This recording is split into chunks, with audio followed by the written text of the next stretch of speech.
Assalamualaikum warahmatullahi wabarakatuh. Bismillahirrahmanirrahim. Alhamdulillah wassalatu wassalamu ala Rasulillah Sayyidina Muhammad ibn Abdillah wa ala alihi wa sahbihi wa man walah. La haula wa la quwata illa billah ma ba'dah. Pemirsa channel MUI Kota Malang yang senantiasa berbahagia, kali ini kita hadir untuk membincang satu topik penting, yaitu tentang pernikahan dini.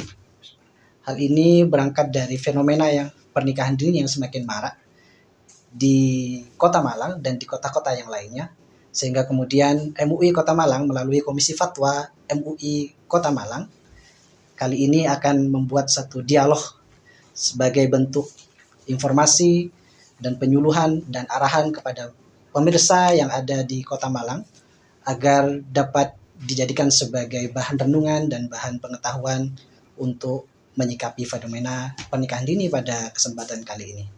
Telah hadir di tengah-tengah kita dua narasumber yang berkompeten untuk membincang soal pernikahan dini dari berbagai perspektif. Yang pertama telah hadir Ustadz Farid Hamidi LC. Selamat siang, selamat pagi. Selamat siang. Beliau adalah penghulu KUA Kecamatan Sukun dan beliau sekaligus juga merupakan anggota Komisi Fatwa MUI Kota Malang. Dan yang kedua adalah Kiai Haji Muhammad Athaillah Wijayanto SAG. Selamat siang, selamat pagi, dan selamat malam karena ini akan ditayangkan secara tunda. Beliau juga merupakan anggota Komisi Fatwa Majelis Ulama Indonesia Kota Malang dan sekaligus merupakan pengasuh Pondok Pesantren Mambaul Huda. Baik, para kiai sekalian dan juga pemirsa channel MUI Kota Malang yang berbahagia, berkaitan dengan fenomena pernikahan dini yang sekarang sedang marak di Indonesia. Tercatat bahwa UNICEF memaparkan bahwa Indonesia berada di peringkat ke-8 dunia dengan pernikahan dini terbesar dan peringkat kedua di ASEAN.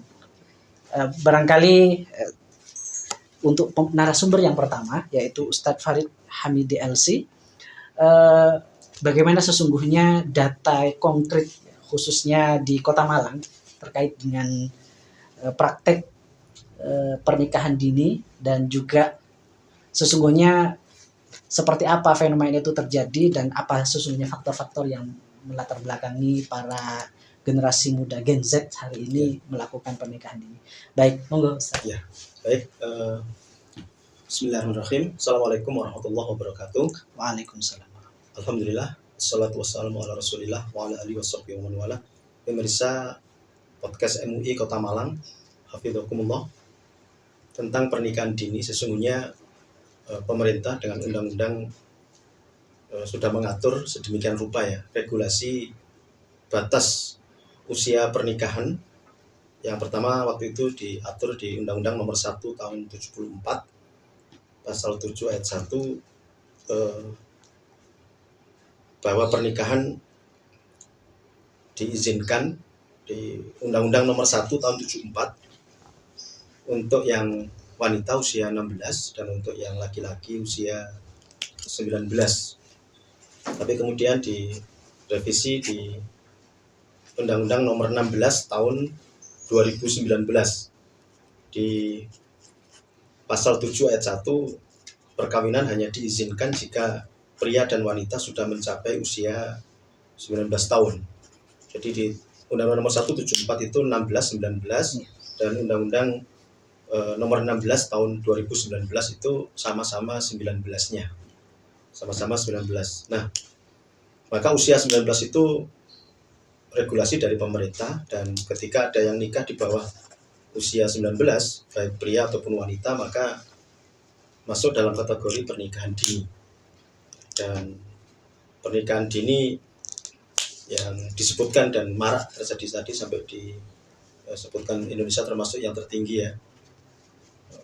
Karena banyak sekali faktor yang menyebabkan itu. Kalau kita pernah mencatat di tahun 2024 ini ada mulai dari periode Januari sampai Oktober 2024 ada 92 kasus, 92 kasus yang 14 kasus pernikahan dini itu pada anak laki-laki dan 78 kasus pada anak perempuan, dan terbesar di Kecamatan Kedung Kandang 43 kasus dari 92 itu, hampir 50% ya. 50%, lumayan. Meskipun ini sudah menurun ya dibandingkan dengan tahun 2023. 2023 itu angka pernikahan dini 126. Kalau tahun ini 92, artinya menurun. Penurunan. Penurunan. Tapi yang paling banyak tetap di Kedung Kandang. Kalau tahun 2024 ini 43 kasus. Kalau 2023 kemarin 53 kasus, tetap di Kecamatan Kedung Kandang. Ya, dan ini sesungguhnya menurut beberapa pengamat masih termasuk angka yang tinggi ya terjadinya pernikahan dini, yaitu di bawah regulasi yang 19 tahun tadi.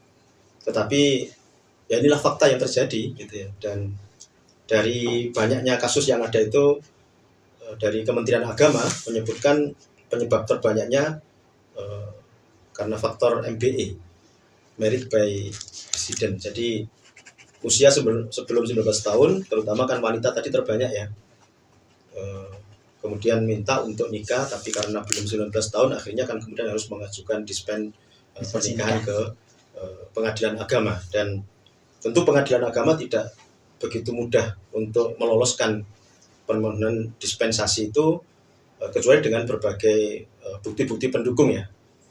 Ketika misalnya yang bersangkutan datang minta dispen pernikahan, usianya belum 19 tahun, tapi kemudian sudah membawa surat dari dokter yang terpercaya, dari dokter pemerintah, puskesmas atau apa begitu, dengan jelas menyatakan yang bersangkutan adalah positif hamil, maka pengadilan agama sudah pasti memberikan izin dispen pernikahan.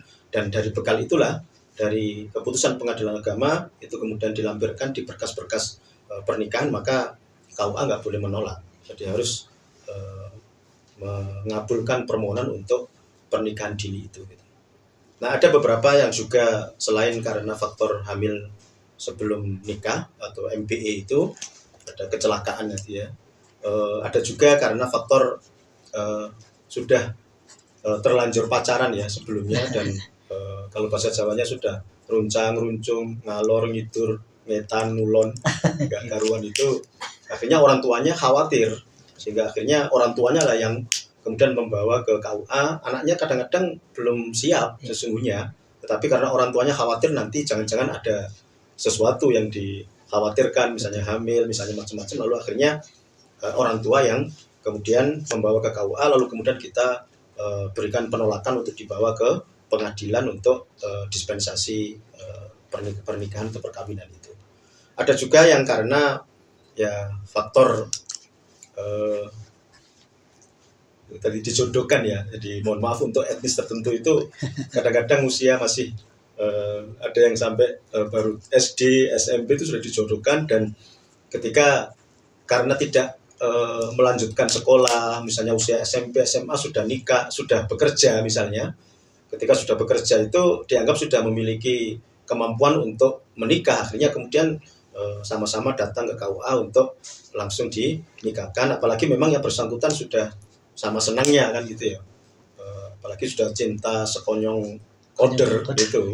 Akhirnya kemudian ya kita kasih penolakan karena usianya belum 19 tahun, dan akhirnya kemudian mengajukan ke pengadilan agama itu. Jadi ada beberapa faktor yang menjadikan pernikahan dini, dan alhamdulillah edukasi dari berbagai pihak terkait, dari Kementerian Agama, dari MUI, ya apalagi ini yang termasuk sosialisasi fatwa-fatwa MUI, termasuk pernikahan dini dan lain sebagainya begitu. Juga ada dari para ustadz, para mubalik, khotib, penceramah di berbagai event, di masjid, di pondok-pondok pesantren, edukasi tentang menunda pernikahan agar tidak terjadi pernikahan dini yang sebelum regulasi pemerintah 1919 tadi, Akhirnya kemudian alhamdulillah ini menurunnya hampir 50% ya dibandingkan dengan tahun 2023, dan kita berharap tahun depan juga bisa menurun 50% lagi, sehingga misalnya tadi 92 ya, tahun depan kita berharap paling ya 40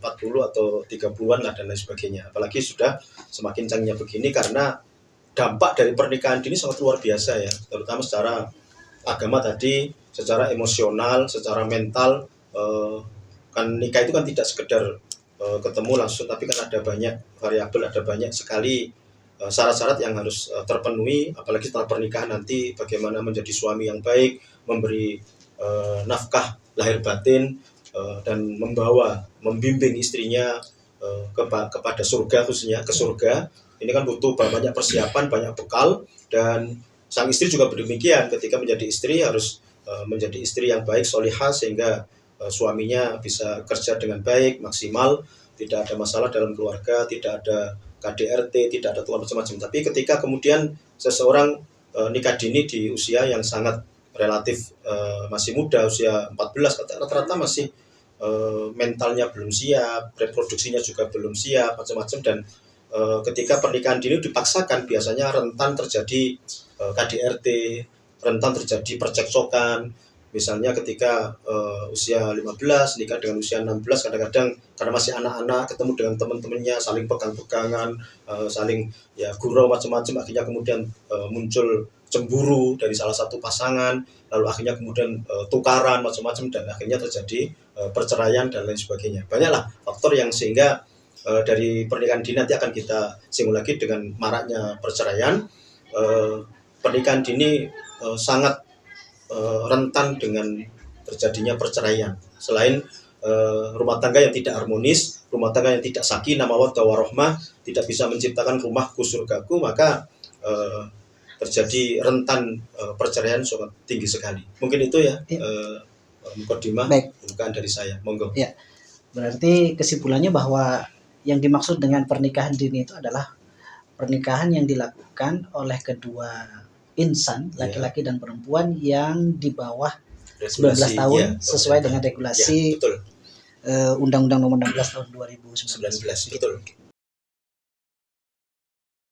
Baik, Ustadz Farid Habidi tadi sudah menyampaikan beberapa hal penting berkaitan dengan definisi pernikahan dini, di mana yang dimaksud dengan pernikahan dini itu adalah pernikahan yang dilakukan ketika usia berada di bawah usia 19 tahun, baik itu laki-laki dan perempuan sesuai dengan regulasi Undang-Undang Nomor 16 tahun 2019. Terakhir Ustaz, untuk pertanyaan terakhir berkaitan dengan apa yang sudah disampaikan oleh Ustaz tadi berkaitan dengan dampak.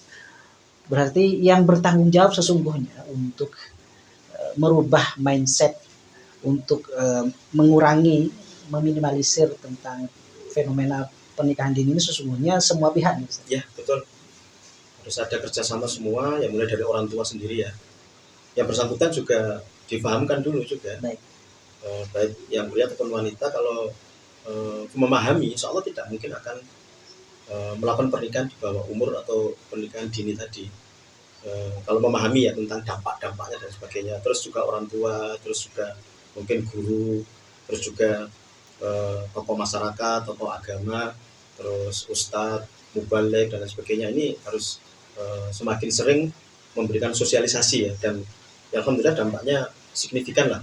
2023 turun hampir 50% ya, dari apa tadi 126 menjadi 90, enggak sampai ya, kurang. Yang penting turun dan menurun ini satu hal yang sangat, tapi angka 92 itu sudah termasuk sangat tinggi sekali kalau berbanding dengan populasi masyarakat. 92 itu pernikahan 1 tahun ya, yang tercatat di sini dari 92 kasus pernikahan dini itu dari jumlah 362 jumlah pernikahan secara keseluruhan di Kota Malang.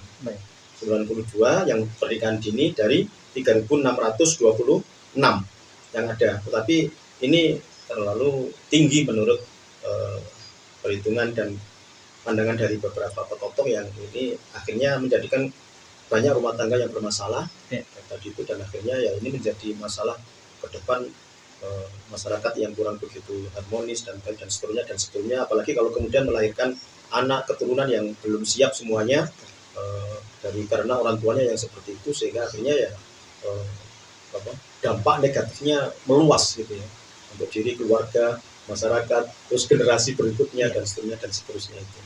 Di semua pihak harus memberikan ya pemahaman, edukasi untuk ya katakanlah kalaupun mau nikah itu ya di atas regulasi pemerintah. Sesungguhnya di KHI atau di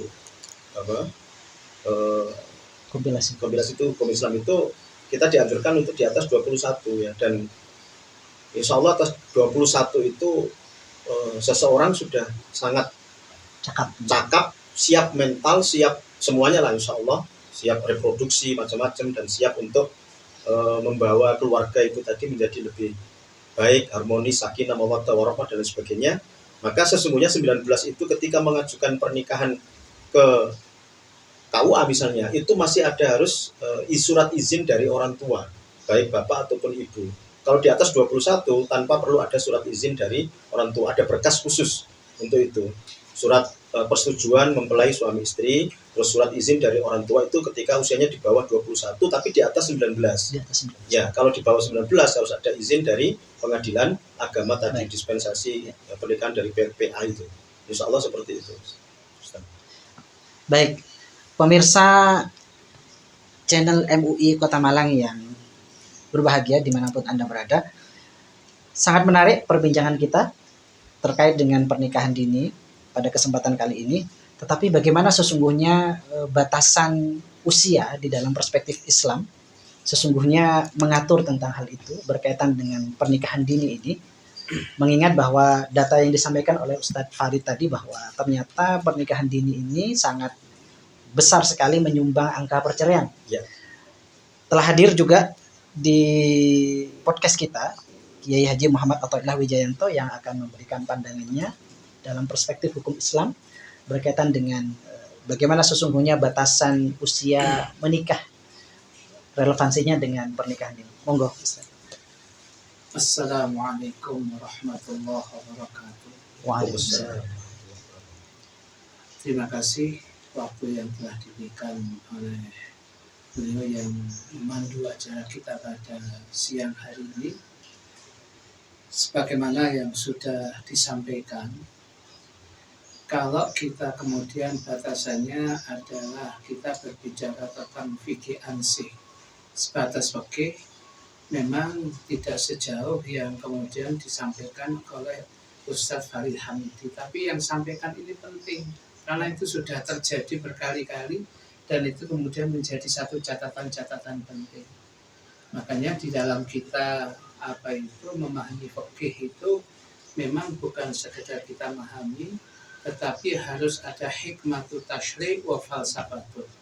Ada hikmah kenapa disyariatkannya ini, kemudian apa filsafat, kemudian ada hikmah-hikmah apa dan sebagainya, dan kemudian ketika terjadi seperti ini, kemudian solusi fikih apa yang kemudian disampaikan.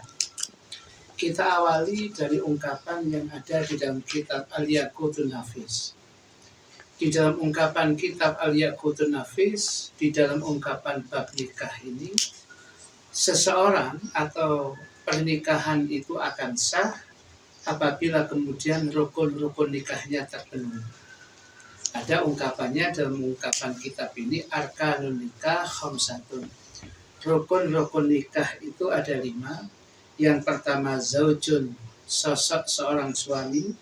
Yang kedua adalah wazaujatun, sosok seorang istri.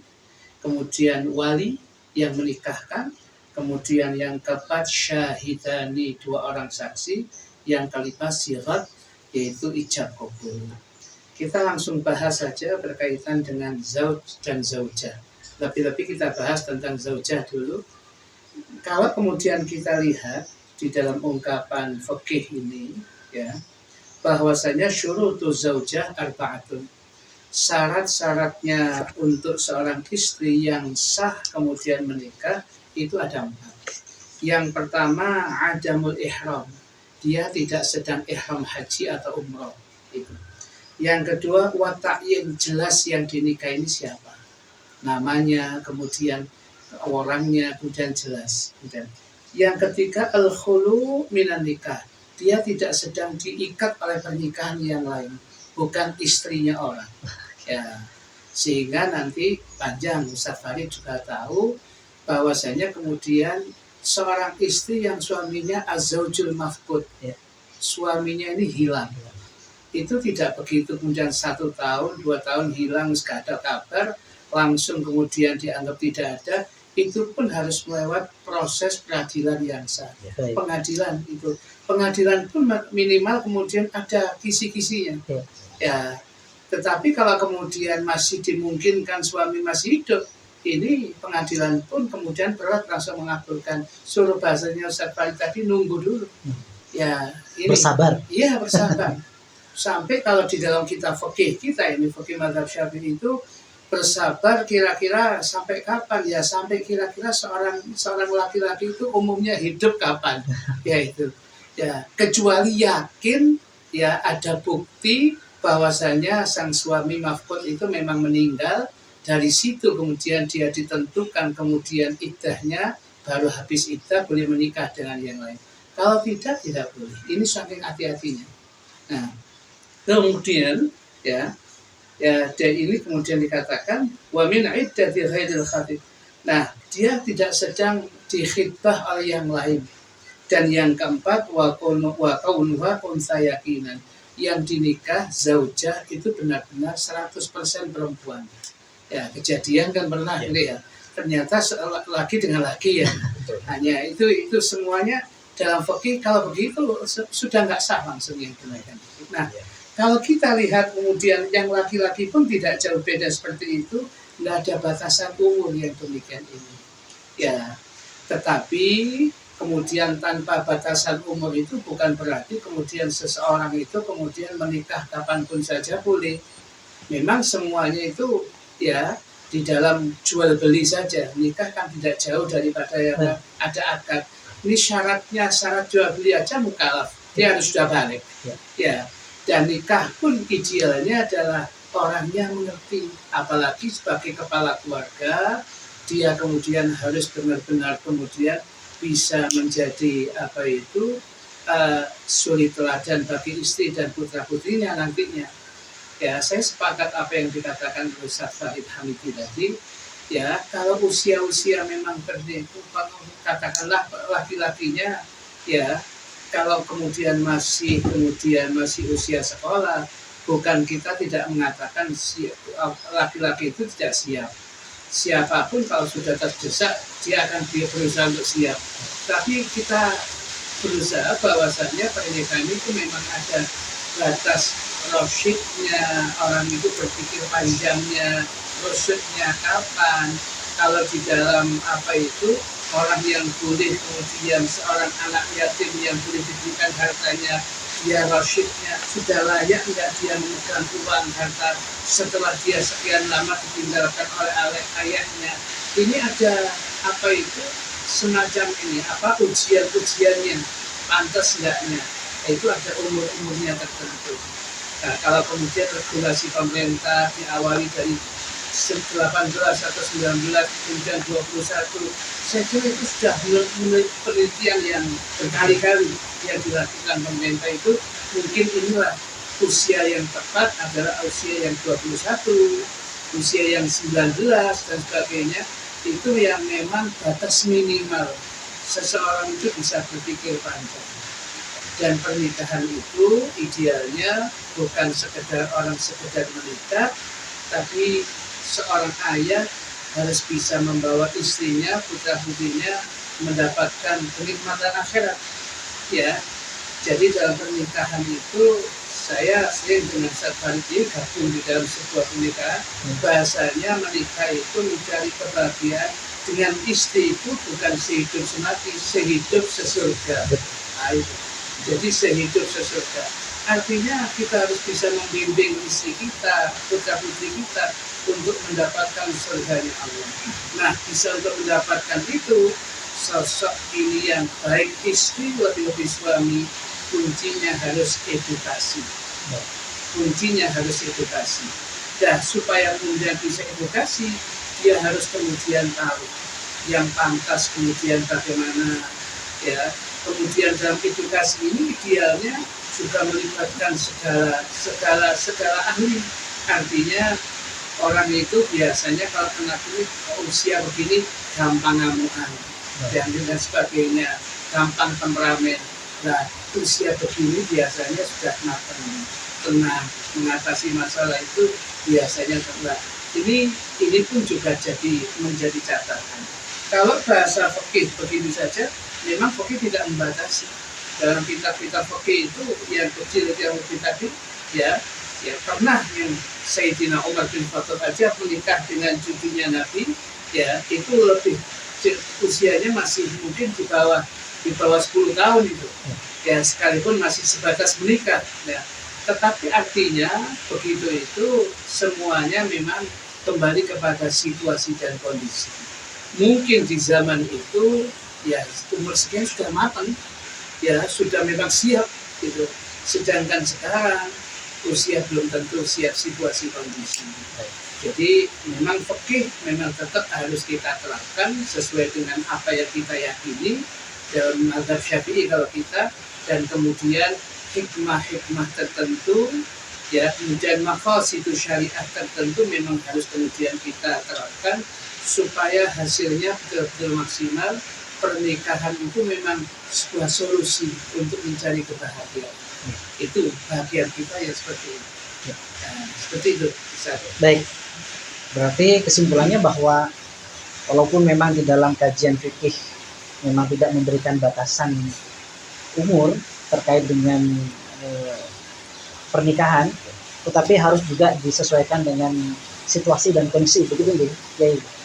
Baik, terakhir mungkin dari kedua narasumber ini, apa pesan-pesan yang ingin disampaikan untuk Gen Z, generasi milenial hari ini, untuk fenomena pernikahan dini pada hari ini? Monggo, dimulai dari Ustadz Farid dulu, setelah itu. Untuk adik-adik ya, bahkan anak-anak saya semuanya Gen Z ini, kalau sebelum regulasi dari pemerintah usia 19 atau lebih lagi dari 20 itu adalah sibukkan dengan peningkatan upgrade kualitas diri untuk skill, untuk bekal duniawiyah dan ukhrawiyah.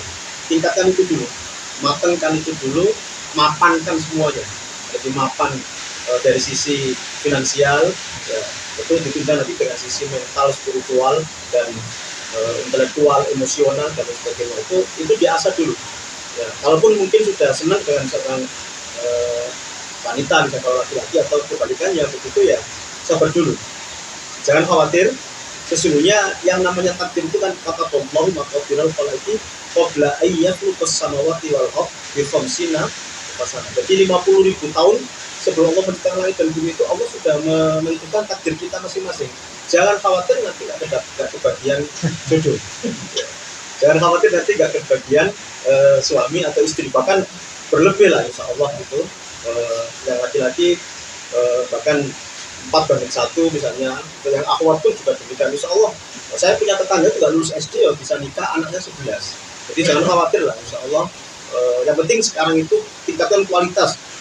Kalau untuk akhwat begitu, tingkatkan kualitas untuk misalnya tahfidz Quran, maksimalkan sampai 30 juz, bukan juz 30 juz.